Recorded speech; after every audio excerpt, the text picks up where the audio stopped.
I believe that it has been almost a year since I started to work on this display. Here I was finishing one of the last details that I added. This little modular piece is going to be on the city, but it's not going to be attached. I want to use it as a stand for future videos, so I want to be able to grab it easily. I have been implementing changes, adding details, structures, and of course, more base plates to make the area bigger. But just recently I felt like the display started to look like a city, and I wanted this whole mock to look pleasant. Yes, I am displaying an army, but that doesn't mean that they have to be on a sad environment.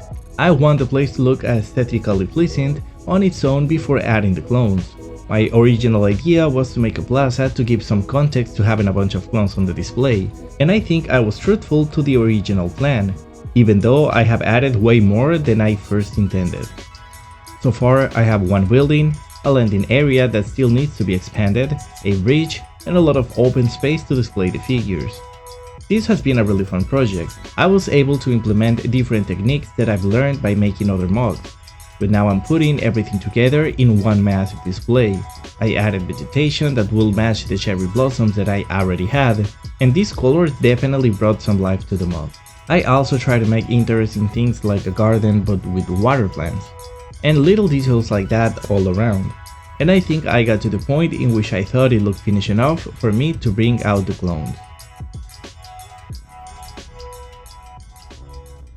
And well, we all love clones. But what's the point of having them on a box or a container if you're not even gonna see them? Since I bothered to gather a pretty big collection, I wanted to make something different, and that sparked this whole idea, and it's finally time to display the clones. You should know that P1 clones are my favorite. This time I wanted to divide them into smaller squads so that I could add their respective Jedi and Commander. Then I saw that I didn't have too much space to work with, but regardless I decided to move forward with the idea. Most of the time I end up with good results after trying different things. Nothing ever works perfectly the first time, and I want to make sure that I like the organization even if it means doing some backtracking that ends up taking quite some time.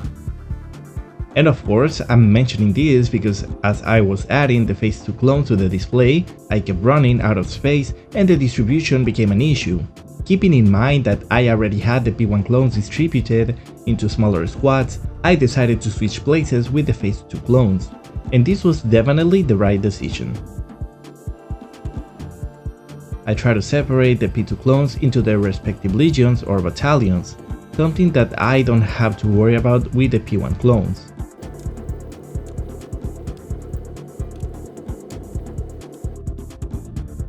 Then I got my favorite troops, the Arcs and the Wolfpack, and I gave them their own section. And right behind them, commanders and captains. Lastly, I added Palpatine and a couple of Senate troops that travel with him.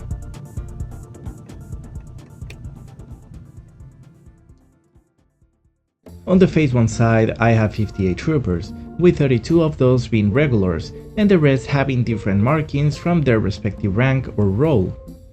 I have focused my collection on Clone Wars style minifigures, because I grew up playing with those. The nostalgia factor plays a huge role in my taste, which is why these are my favorite without a doubt. I even sold my realistic regulars and I used the money to buy more animated style troopers. I just love how cool it looks to have all the clones lined up, and even though I also love the customization of the Phase 2 armors, I prefer the simplicity of having mostly regulars lined up. Here I have my all-time favorite clones, and I took the liberty to display the commanders and the captains side by side with their P1 and P2 armors. Now let's go across the river and let's take a look at the other half of the display. In total I have 96 clones on Phase 2 armor, including Rex, Fox, Gree, and Cody that are on the other side. There's a lot of variety here. The point of the new style of armor was to make it more comfortable, but also more customizable, which is why we see all these different legions and battalions wearing colors to identify them. But here's a quick rundown of what I have. 30 501st troopers including Rex, 17 212 troopers with Cody, 7 332nd, also known as the Ahsoka clones, 8 regulars if I count the OG clone, 8 shock troopers with Fox, 4 187 clones, Neo, Jak 14, and 3 Geonosian troopers. And this adds up to a total of 154 clones on the display. I'm pretty happy with how it looks, but let me know what do you think. And if you have any ideas to improve the display, I would love to hear those as well. On that note, this is all I have for you today. I'm Beyond Lego, peace out.